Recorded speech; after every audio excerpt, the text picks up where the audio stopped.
Hi friends, எல்லாருக்கும் வணக்கம். நான் இன்னைக்கு மீனா விளாக்ஸ்லேருந்து பேசுகிறேன். இன்னைக்கு வந்து சூப்பரான ரொம்ப டேஸ்டியான ஒரு விநாயகர் சதுர்த்திக்கு ஒரு கைப்பிடி கொழுக்கட்டை எப்படி செய்யலான்னு பார்க்கலாம். வாங்க வீடியோக்குள்ளே போகலாம்.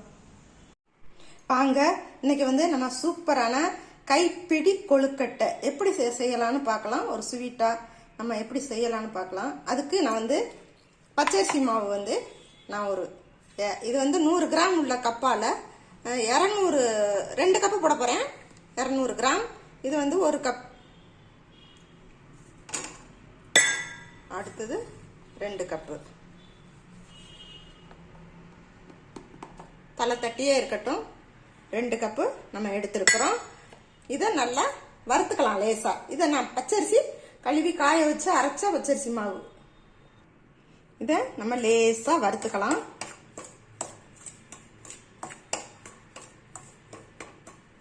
வறுத்துட்டு செஞ்சோம்னா நல்லா சாஃப்ட் கிடைக்கும், வாசனையாகவும் இருக்கும். கொஞ்சம் ஒரு 2 நிமிஷம் நம்ம இதை வறுத்துக்கலாம்.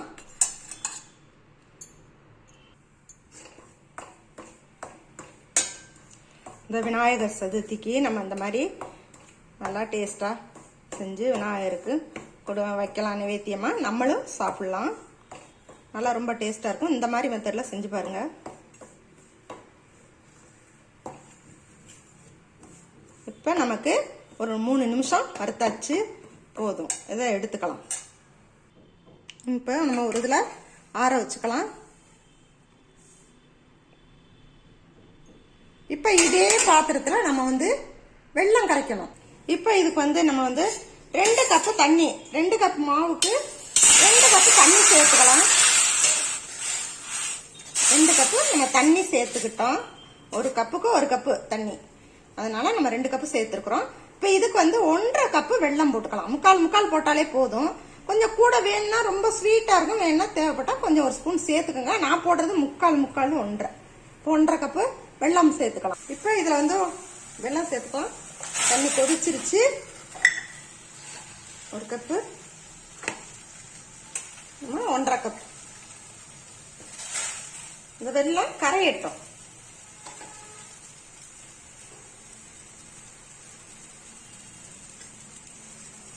இப்போ வெல்லம் கரைஞ்சி ஓரளவுக்கு வந்துருச்சு. இப்போ கொதிக்கிற ஸ்டேஜ். நல்லா கொதிச்சுக்கிட்டு இருக்கு, கொதிக்கட்டும்.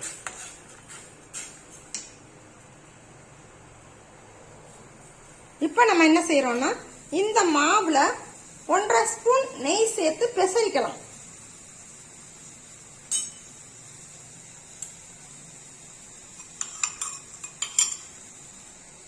ஒரு ஸ்பூன், இன்னொரு 1/2 ஸ்பூன். நான் எதுக்கு இதுல மாவுல போட்டுதுன்றேன்னா, ஈவனா நம்ம எல்லாத்தோடையும் மாவோட சேர்ற போது நமக்கு வாசனையாகவும் நல்ல டேஸ்ட் ருசியும் நல்லா கொடுக்கும். சாஃப்டா இருக்கும். கொழுக்கட்டை சாப்பிடும் போது நல்லா சாஃப்டா இருக்கும். இப்ப நம்ம எல்லாத்தையும் ஈவனா கலந்து வச்சாச்சு. இந்த நெய்யோட மாவோட இது இருக்கட்டும். இப்ப வந்து வெல்லம் கரைஞ்சுக்கிட்டு இருக்கு, கரைஞ்சு கொதிச்சுக்கிட்டு இருக்கு. இன்னும் கரையில இன்னும் இருக்கு. இது கரைஞ்சி ஃபுல்லா நல்லா ஈவனா வெறும் தண்ணியா அந்த பாகா வரணும். ரொம்ப பிசுபிசுப்பு தன்மையோ கம்பி பதமோ எதுவும் கிடையாது. கரைஞ்சிருச்சுன்னா, வெல்லம் கரைஞ்சதுக்கு அப்புறம் நல்லா நம்ம தண்ணியா அப்படியே லிக்யூடா வந்துருச்சுன்னா நம்ம எடுத்துக்கலாம். எடுத்து நம்ம வடிகட்டி வச்சுக்கணும்.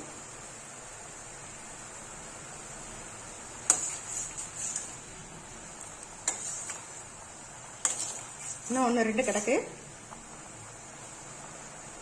கட்டி இருக்கக்கூடாது. வெல்லம் அந்த ஃபுல்லா கரைஞ்சதுக்கு அப்புறம் அது கொதிச்சு வர்றதுதான் பக்குவம். இப்ப வெல்லம் கரைஞ்சிருச்சு, நல்லா நுர கட்டி அப்படியே கொதிக்குது பாருங்க. இப்ப நம்ம அடுப்பை ஆஃப் பண்ணிடலாம். இப்ப இதை எடுத்து நம்ம ஃபில்டர் பண்ணிக்கலாம். ஒரு வடிகட்டியில நம்ம ஊற்றிக்கலாம்.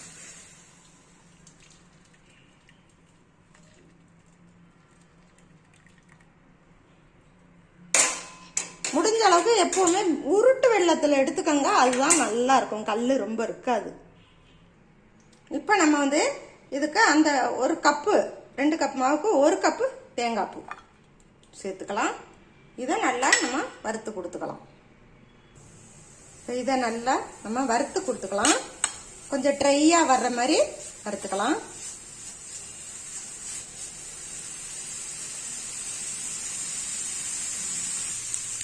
அதை நல்லா நம்ம வறுத்துக்கணும்.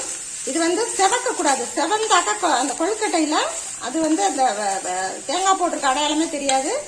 அந்த ஓரளவுக்கு அந்த ஈரத்தன்மை போக நம்ம வறுத்துக்கணும். அடுப்பு கொஞ்சம் சிம்ல வச்சுக்கலாம்.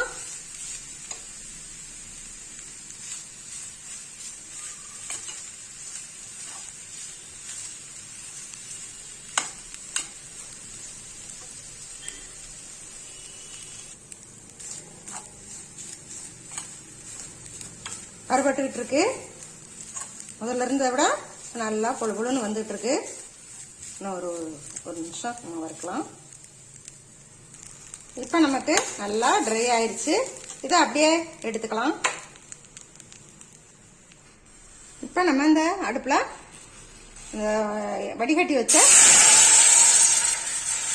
இந்த வெள்ளைப்பாக இதில் ஊற்றிக்கலாம்.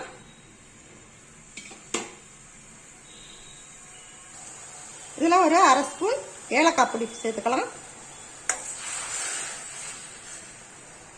இப்போ நமக்கு மாவு பாகு கொதிக்குது. இப்போ நம்ம மாவை போட்டு கிளறிக்கலாம். அடுப்பை வந்து ஆஃப் பண்ணிட்டு கொட்டிட்டு ஒரு கிளறி விட்டு மூடி வச்சுக்கலாம்.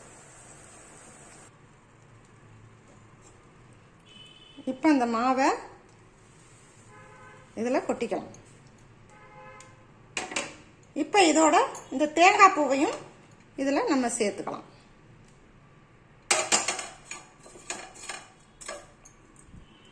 அவ்வளோதான். அடுப்பை ஆஃப் பண்ணி வச்சுட்டு இதை நம்ம கலந்து கொடுத்துக்கலாம்.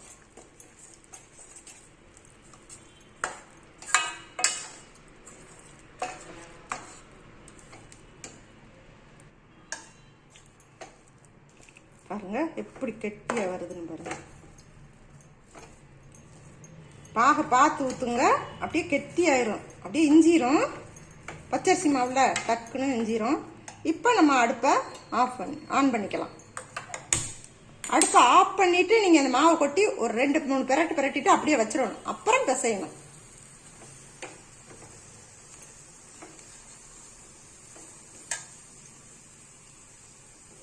இந்த அளவுக்கு நமக்கு வந்துருச்சு. இப்படியே இருக்கட்டும். அடுப்பை ஆஃப் பண்ணிட்டோம். மூடி வச்சிடலாம். இதை மூடி வச்சிடலாம். கொஞ்ச நேரம் அப்படி இருக்கட்டும். இப்போ போதும்.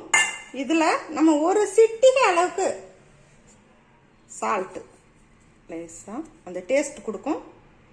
இப்போ அதை நம்ம வந்து நல்லா பிசைஞ்சு கொடுத்துக்கலாம். கையால் நல்லா பிசைஞ்சு கொடுத்துக்கலாம். இன்னும் லேசாக சூடு இருக்குது, கொஞ்சம் ஆறட்டும். இதில் ஒரு 1/4 டீஸ்பூன் நெய் சேர்த்துக்கலாம்.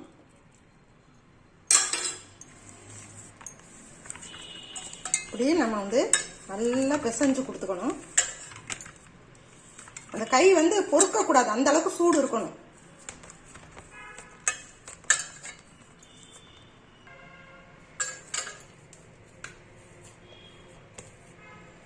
இப்போ இது நல்லா கொஞ்ச நேரம் இப்படி இருக்கட்டும்.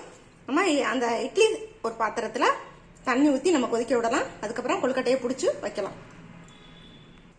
இப்போ நம்ம தண்ணி காய வச்சிருக்கோம். தண்ணி ஊற்றியாச்சு. தண்ணி ஊற்றி நம்ம காய வச்சிட்டோம். போதும்.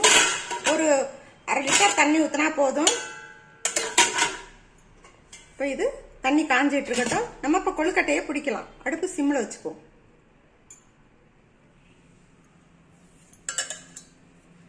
இதை நல்லா இப்படி எடுத்துக்கிட்டு இப்படி பிடிச்சிக்கணும். உருட்டிட்டு அப்படி பிடிக்கணும். அவ்வளோதான். ஒரே இதுதான். எந்த சைஸ் வேணாலும் நம்ம பிடிச்சிக்கலாம். அப்படியே ஒரே அமுக்கு.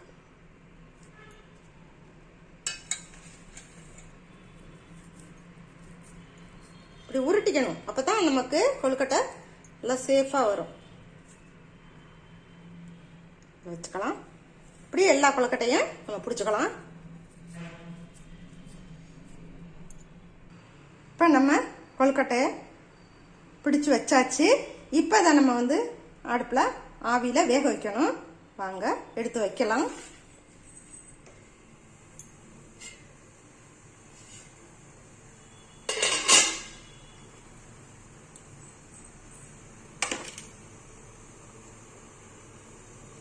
இது அவ்வளோ டேஸ்டா இருக்கும்.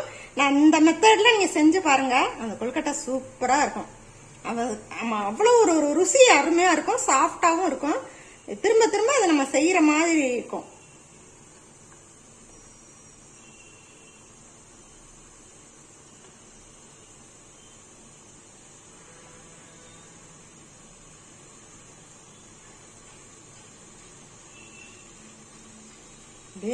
நம்ம எல்லாத்தையும் வச்சாச்சு. அவ்வளவுதான். இப்ப நம்ம மூடி போட்டு மூடி வச்சிடலாம். இப்ப இதை மூடியை போட்டு மூடி வச்சிடலாம். வாங்க கொழுக்கட்டை வெந்துருச்சான்னு பார்க்கலாம். நல்லா வெந்துருச்சு பாருங்க, கெட்டியா வந்துருச்சு, வெந்துருச்சு. இப்ப இதை நம்ம எடுத்துக்கலாம். கொழுக்கட்டைய எடுத்துக்கலாம். பிளேட்ல நம்ம மாத்தி எடுத்து வச்சுக்கலாம். நல்லா ஆறிடுச்சு. எல்லாத்தையும் எடுத்துக்கலாம். வாங்க இப்ப நம்ம வந்து இந்த கொழுக்கட்டைய செஞ்சு வச்சாச்சு. இதே மாதிரி நீங்களும் வீட்டுல செஞ்சு பாருங்க. உங்க ஃப்ரெண்ட்ஸுக்கெல்லாம் ஷேர் பண்ணுங்க. மறக்காம சப்ஸ்கிரைப் பண்ணுங்க. பக்கத்துல இருக்க பெல் ஐகானை கிளிக் பண்ணுங்க. Okay, by.